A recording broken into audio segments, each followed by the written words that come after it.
Hello, everyone, and welcome to the much awaited season 2 of A Pint of Scotch.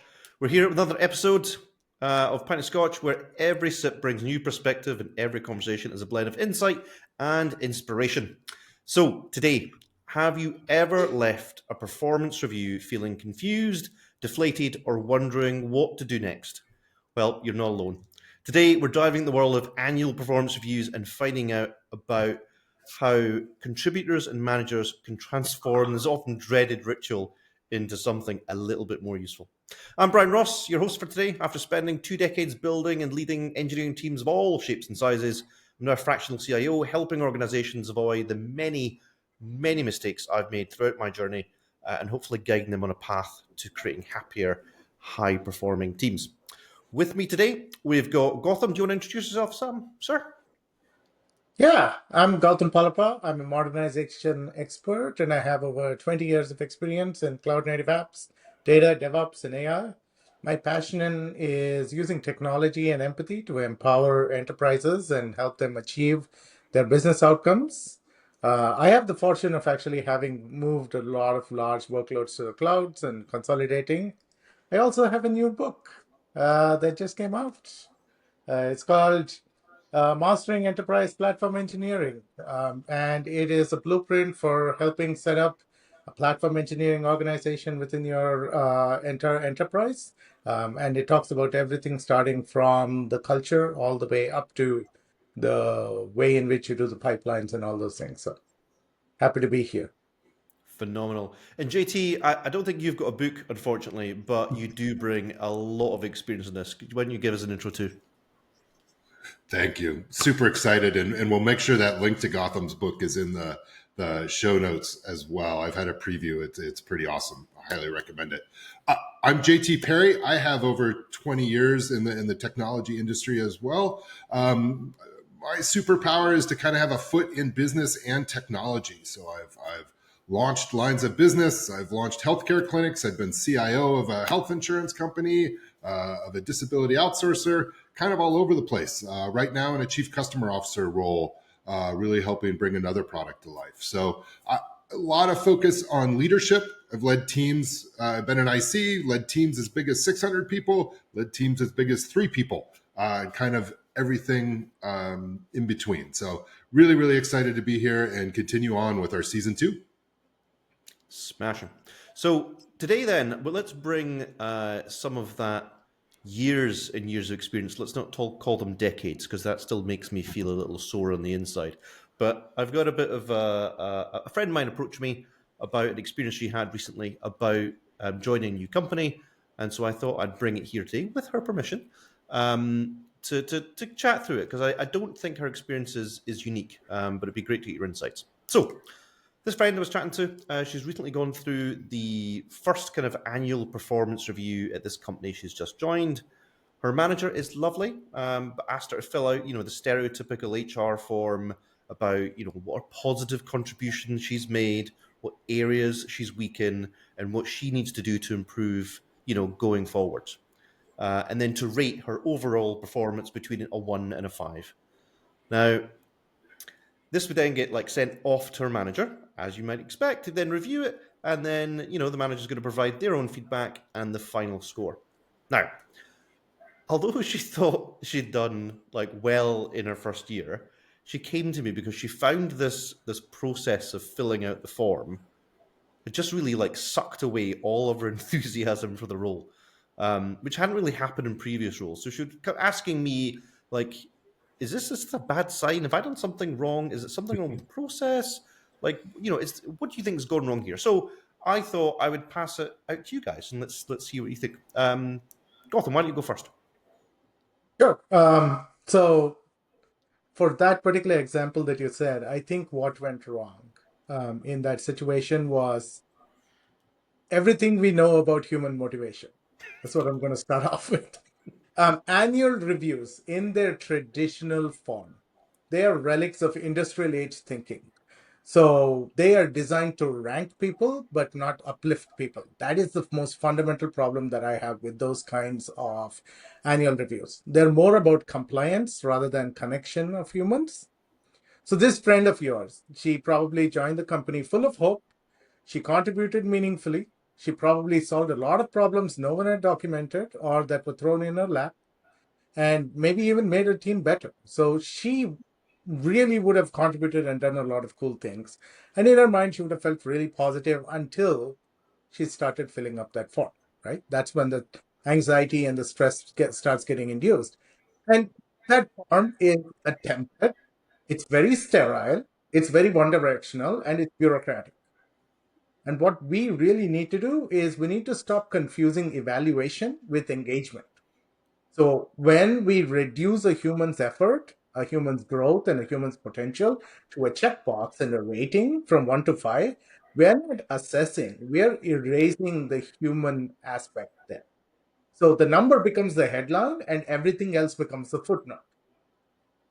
So this is also one of the reasons why people start considering it as a bad company. They lose the motivation, they become jaded, they become upset, and they ask themselves, what is the point? Because at the end of the day, it's a 1 to 5. That's all you're boiled down to. So you just do what is needed. Like meets expectations as required is good enough for these kinds of firms, and then it becomes a mediocre company, and they're not meeting their potential. So what could have made this review different? A conversation. I think that a real conversation would have made it different. A shared reflection. Not what are your weaknesses, but how excited were you this year? Like, how lit were you? What did you do? Tell me more about the things that excited you. Not how do you rate yourself on a 1 to 5 thing, but what made you proud? What do you want to do more of? So, if we are serious of building high performance cultures, we need to stop managing performance and start cultivating potential.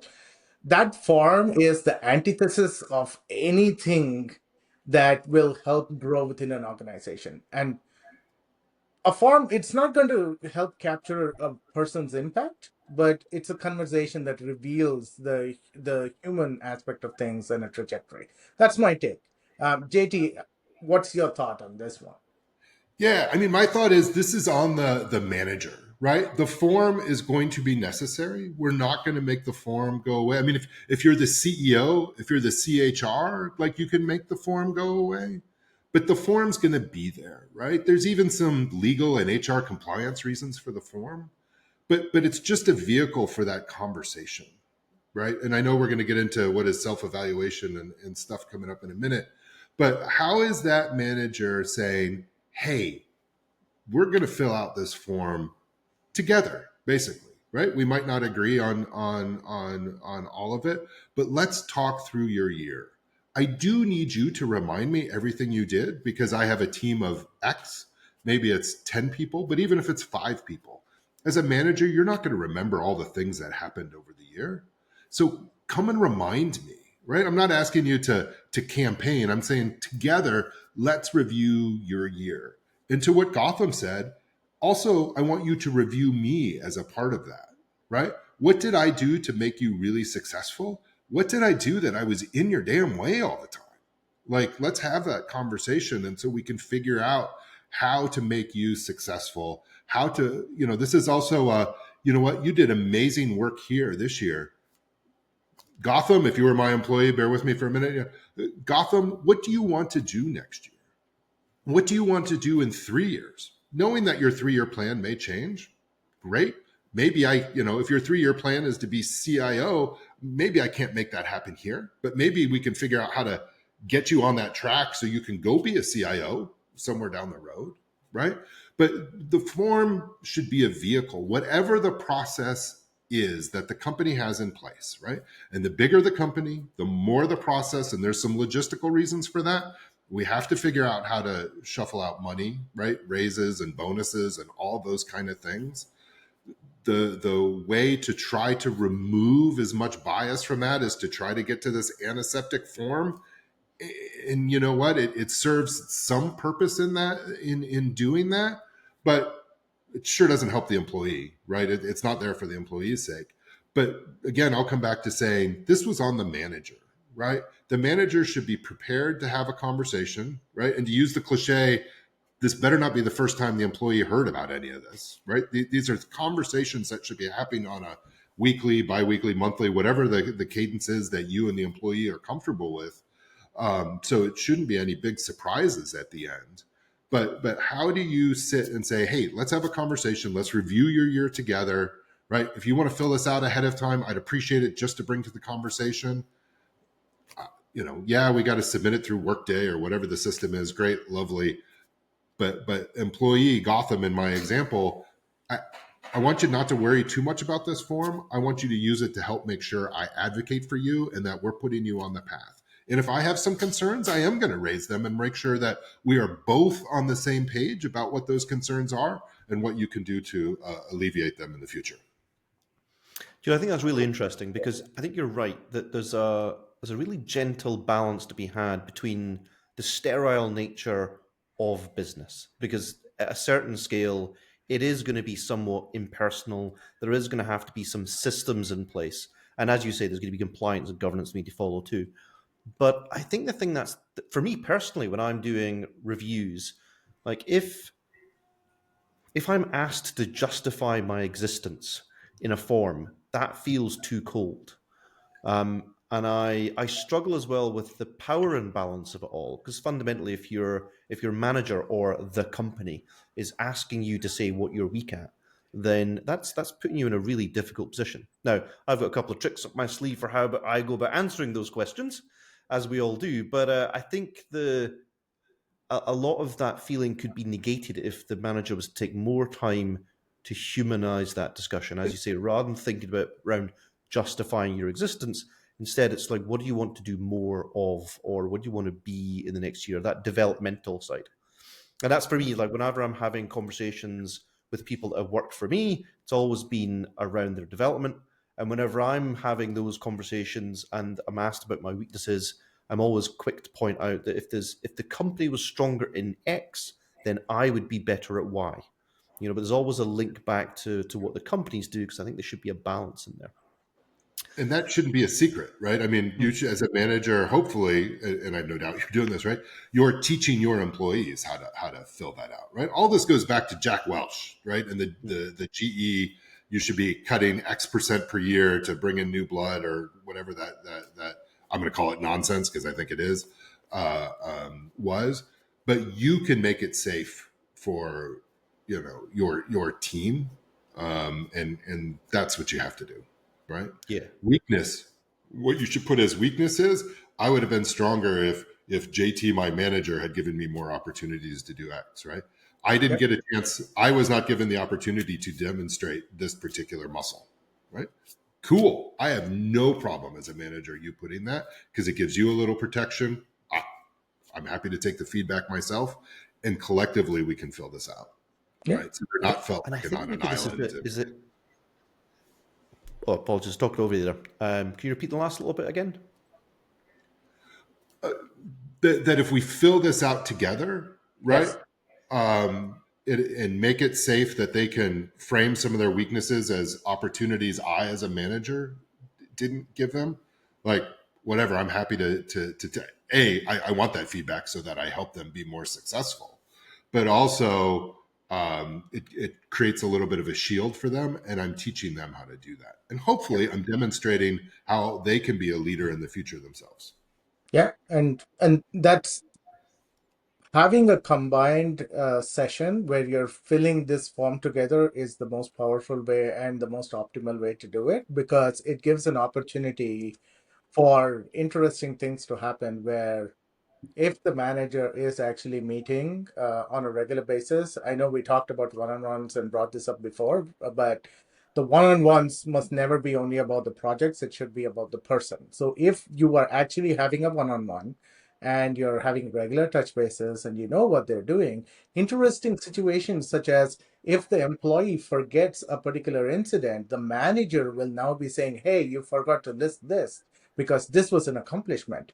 Imagine how happy and how proud and the amount of serotonin and dopamine the employee will get, because they now recognize that the manager is actually invested in the employee.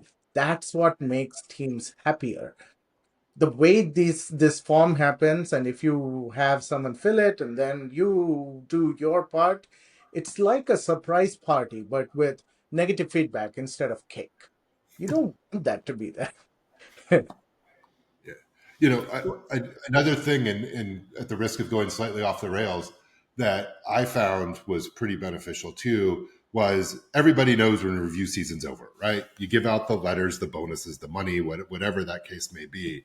We would have a team meeting and talk about the coolest things that came out of the thing, right?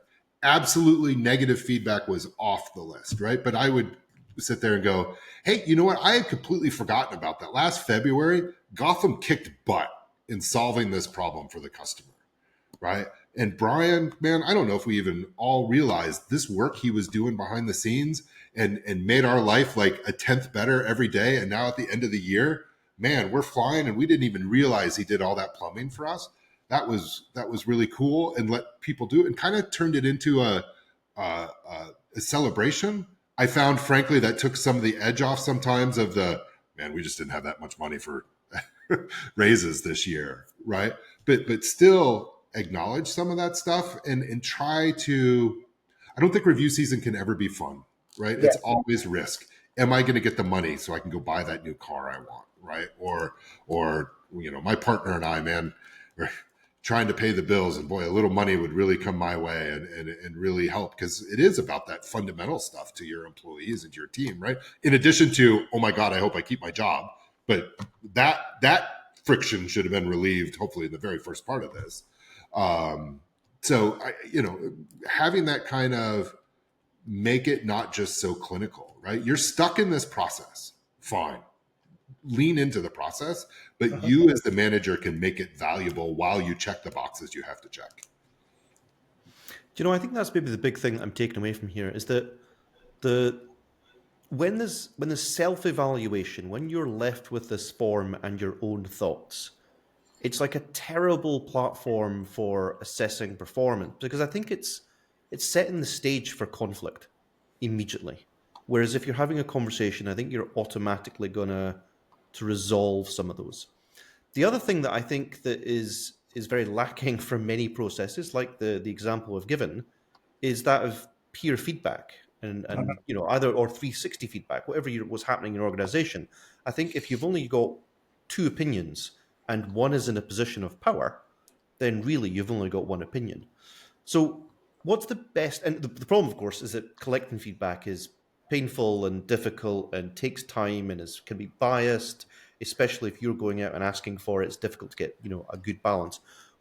What do you guys think about the role of feedback in the review process, and how do you go about collecting all that data?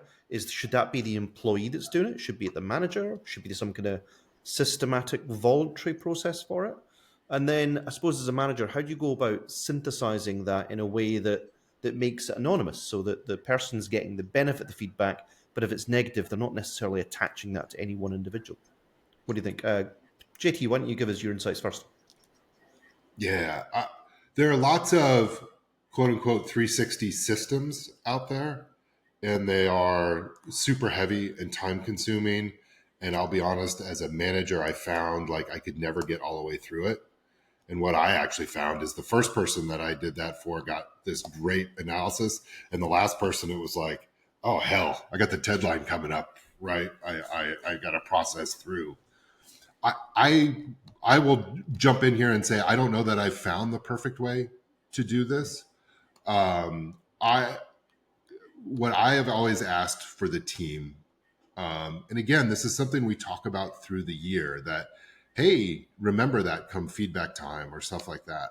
I will start off the review process, hopefully as a team meeting, and we had lots of conversations, right? Again, to remove as much of that anxiety around the form and all of that stuff. I usually sent out basically what I would call my own form, right? And we'd work on how to get it into the system. Like, again, don't let the system drive, right? Is my big thing. But a part of that, I would ask everybody to give one like kudo and one opportunity for all of their team members, right? And where what I bend over backwards to make sure is this isn't the, hey, the best way for you to advance is to trip your neighbor. Like, you know, you don't have to be the fastest for running away from the bear. You just can't be the slowest, right? Right. That's not okay. But also, you know, really come in and advocate for your peers and also give them opportunity. Now, I hold those incredibly confidentially. Um, I would do a lot of work to try to anonymize it as much as possible, unless it just absolutely wasn't possible. And then I went and talked to the person who gave the feedback and said, hey, I think this was really useful. I'd like to give them to this. Are you okay with it? And if they weren't, forget it. I have to pretend it never happened. But most 99.9% of the time, they were okay. Again, this is about building trust as a manager, and you have to have built this trust over a year or more before you're going to get it, right? If you show up in June and you're doing this in January, you better believe you're going to get, boy, the opportunity Sally has is to keep doing what they were doing because they were amazing, because they're not going to trust you. And that's okay. That is human, right? People should be human. And it takes some time to build this kind of up. But if you start to really see how that comes together, it really starts to identify, hey, Brian, man, he's so awesome at this. If he would just be a little more open in Slack feedback, I think we'd get he'd be a superhero, and we could even stuff. And that turns out to be useful from the peers and all of that. The other thing I found is I most of the time, unless this is actually a performance management, like somebody was right on feedback, a PIP, something like that, I rarely included the negative feedback in the system.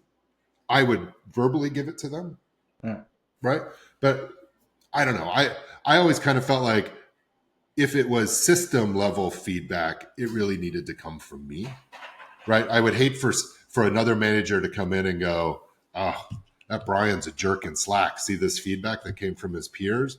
I tried to disarm that, but that's me, right? That's again trying to separate the system from all of that. So I would ask people for this feedback, and I would look through it and try to take kind of a couple highlights and I think some of those opportunities turned out to be real as well. Sometimes it turned into feedback for the person. Like if the person that sent the feedback was always like machine gunning everybody, it was like, hey, we're going to talk about that, right? On a whole, right, kind of thing. And I'll say I have had one case in my life where it really turned in to surface a bunch of sexism all of a sudden, and we really had to have a serious conversation with an individual like that. So it does, frankly, provide some benefits that way. I'm talking about this way too long. Gotham, I'd love to know your opinion here. No, this is fascinating, and I really enjoyed listening to all of those various aspects that you brought. Let me share a personal anecdote on a 360. So way back in one of the organizations that I was working at, the 360 was used as a tool for whipping you and for punishing you. So whenever there were a bunch of leaders who did not like what you were doing, especially when you were doing transformation related stuff and you were moving the cheese, they would clamor and make a lot of noise, and then suddenly you get awarded a 360-degree feedback form that you had to go and have these people fill out. And then you sit with HR and they process the 360 feedback and then teach you how you have to become a better person. So, and I'm probably going to use unfiltered language here, but then the HR person was sitting with me, looked at it, read through all of it, and said, man, these people hate you. This looks like a bitch fest. I was like, yep, that's exactly what it is. They're like, okay, I look at this and I do not see anything actionable for you and anything that you have to do to improve. So I don't know what to tell you. This is just they don't like the way you're doing things. So I was like, okay. So that's my take on 360. I know in a lot of organizations you have to have something like that. There is a mechanism. It is a necessary evil. There is no really good way to do it. But there are approaches that people can take to make it better. Obviously, it should never be like the situation that I was in. But I want to talk about peer feedback a little bit because that is the most challenging one. When someone across the team is going to give feedback, the manager takes it seriously because it is not just it feels like remember when a parent of a parent of of your child's friend uh, comes and gives feedback about your child, you feel personally that it is about your parenting and how you're bringing up your child. So you immediately become defensive and you take it much more seriously, right? That's what peer feedback sometimes becomes. So what I've done in some of my organizations is I've had this exercise where I call it emerging leaders exercise. So we have a workshop where I invite the leaders of all the projects that my team has worked with throughout the year. So we have one of those emerging leaders feedback. And then we talk about the people who are emerging leaders, like who do I need to invest in so that they can become the next level leaders and go on. So it is putting them in a situation where they have to give positive feedback, observation, and talk about things that they've done good. And then afterwards say, hey, if only he could have done this, then he would have been a much better leader. So at that point, we actually do a ranking exercise on a board just with stars and names. No data, nothing. It's all relative. And then we just rank them and say, okay, in order for this person to go higher, these are the things that we need to get. So I get much more concrete data and actionable tasks that I can then go back to my employee and say, hey, let's work on these things because this will make you more awesome. I don't have to say this was feedback I got. These are actionable things. So I've already anonymized all the information that I've gotten from my peers, but at the same time, I've gotten feedback. And then if there is something troubling, I can address it. I don't have to put it in the system, and everyone's happy. So this is something that I've actually done in a number of organizations. It's worked really well for me. So this is if you all want to listeners, if you want to try it out. I mean, like it's very low key. You don't have to do a bunch of stuff. There are no forms to fill. All it is a good chat. Bring some cookies, bring some food in, have this as a fun celebration session about at the end of a project, and then have this as an emerging leaders exercise. Okay. So, look, I always know we've got a good topic because I've got the feeling that we've been rushed for time and I want to talk more about it. But try and wrap things up. There's some advice here that's been sprinkled throughout for managers, and I think there's some there for contributors as well. But what I'd like from each of you is what is your top suggestion for something that a manager could be doing differently or better in their review sessions?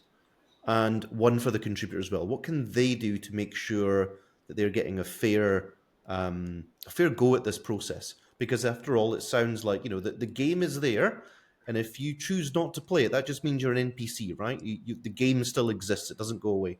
So yeah, so Gotham? What is your top tip for manager and top tip for a contributor? Okay, so for a contributor, I'm going to keep it short. I'm going to say don't approach your review like a defense. Approach it like it's a strategy session. This is your chance to align with what you want and what the business needs. So come prepared not just with what you did, but what you want to grow into. Ask bold questions, challenge vague feedback, ask for specific examples so that you can learn and grow. And elevate the conversation beyond the form. So Yep. that's what I would say. As a contributor, you have equal say. It is not a power dynamic. Don't acknowledge it. You are both at equal footing there. And managers, stop making reviews just about documenting the past. Make them about designing the future. Your job isn't to fix people, it is to fuel them, it is to drive them. Give clarity, give context, and give them something to aspire towards. Don't ask stupid questions like what went wrong or what are the two weaknesses of yours or something like that. Just ask what can we build together, and do it and do it genuinely. You definitely will build a high performing team if you are invested in them. But for both sides, if the review process continues to be the same, it is going to just be an exercise. It's going to be futile and nobody really likes it. Use this review as a leadership moment, regardless of your role, and don't wait for the process to be perfect. You can take it any way that you both want. At the end of the day, you will figure out a way to put stuff in that form and submit it. That's what I would say. I love that. I think that's tremendously sound advice around looking to fuel people. Because at the end of the day, that's why we become leaders, right? We're not there to achieve that outcome, in my humble opinion. We're there to help people achieve their outcomes and guide them in one kind of direction. JT, how about you? Yeah, I think it's good. It's going to at least strongly rhyme with Gotham, even if not overlap. As the contributor, well, actually, I'm going to flip them and go manager first. I'm going to come back to you have to have been building trust, and that's going to take time, right? The annual review should never have a surprise. I know that's a little bit of a cliche. If somebody truly is having a problem, you should have been, communicating that all along, but also hopefully you've been given kudos all along as well. But it is a process, and it is this big labyrinth, right? Again, whether it's raises, bonuses, rankings, because somebody requires a bell curve and won't be able to sleep at night if there's not a bell curve, right? You got to play. I don't want to say the game. You've got to work within the system. It's there, right? So as a manager, a little bit, I think Gotham was saying this too. Of okay, there's the process, but how do you actually have that beneficial conversation with the employee? How do you find out what they really want to do? How do you find out how you've been in their way? How do you find out you've been accelerating them? Frankly, hopefully there's a little bit of both, right? You can't be all things to all people, and that's a thing as well. But as a manager, you have to remove as much of the anxiety as you can. You won't get it to zero, and that's okay too. But how much can you bring it up and create opportunities? We talked about 360 feedback, asking everybody to give one or two lines about their peers. Not only will that information be helpful, but if you've got aspiring leaders on your team, you can use that as a teaching moment for those people. Like, what did they observe? What did they choose to give as feedback? Was it useful? Was it petty? Was it right? Any of that? So you can use that as growing opportunities for that contributor, for the individual. As a manager, I want to advocate for you. I want to advocate that you should be one of the ones that get a 5, right? Because bell curves and all of that nonsense, you only get so many 5s, 4s, 3s, usually in the systems I've been in. And as much as that's crazy, it is the system we're in. But how do I advocate for that for you? Arm me. Give me the bullets to shoot in your favor, right?